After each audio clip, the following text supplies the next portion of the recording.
Aziz dostlar, hörmətli qonaqlar, qələbədən sonra ilk görüşümdür. Təbii ki, qardaşlarımla görüşdür. Bugün səhər əziz qardaşım, Sayın Cumhurbaşqanı Rəcəb Tayyip Ərdoğanla telefonla danışdıq, söhbət etdik, bir-birimizi təbrik etdik bu böyük qələbə münasibəti ilə. Eyni zamanda gələcək işlər haqqında fikir mübadiləsi aparıldı. Bir daha əziz qardaşıma və bütün Türkiyə xalqına öz adımdan, bütün Azərbaycan xalqı adımdan dərin təşəkkürümü bildirdim. Bu dəstəyə görə, həmrəyliyə, dayanışmaya görə bütün bu 44 gün ərzində qardaş Türkiyənin dəstəyini hər an biz hiss edirik. Bütün Azərbaycan xalqı hiss edirdi. Və dünən artıq bəyanatın imzalamasından sonra Türk televizyonlarında müşahidə olan mənzərə çox ürəkçandır. Bizim Türk qardaşlarımız bu qələbəyə öz qələbəsi kimi sevinirdilər. Zaten bu belədir. Bu bizim müştərək qələbəmizdir. Türkiyə-Azərbaycan birliyinin təsdiq edir. Və bugün bu birlik tarixdə bəlkə də ən yüksək səviyyədədir.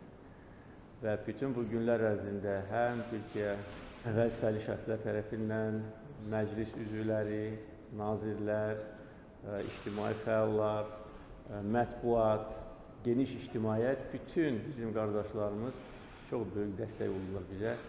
Bu bizə əlavə güc verdi, əlavə ruh yüksəkliyi qaldırdı və biz bugün əlbəttə ki, çox xoşbəxtlik, mutluyuq ki, nəhayət 30 ildən sonra biz öz dədə-baba torpaqlarımızı işğaldan azad etdik. Bugün əziz qardaşımla söhbət əsnasında eyni zamanda Türkiyə-Rusiya birgə atəşkəsə nəzarət mərkəzinin fəaliyyəti ilə də bağlı fikir mübadiləsi apardıq. Bu da hesab edirəm ki, çox önəmli addımdır. Bu bölgədə işbirliyinin yeni formatıdır.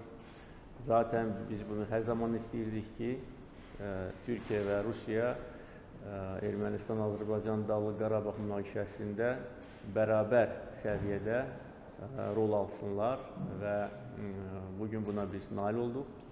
Bu mərkəzin gələcək fəaliyyəti ilə əlaqədar bugün də sizinlə danışacağıq və Rusiya həmkarlarımızla danışacağıq ki, qısa müddət ərzində bu mərkəz yaradılsın. Çünki erməni silahlı qüvvələrinin torpaqlarımızdan çıxarılmasının artıq təqvimi var, cədvəli var və bu ayın sonuna qədər onlar bütün torpaqlardan, hələ də işğal altında olan torpaqlardan çəkilməlidirlər.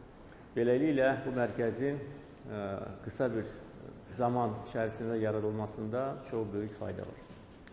Bir də xoş gəlmişsiniz, öz doğma evinizə xoş gəlmişsiniz.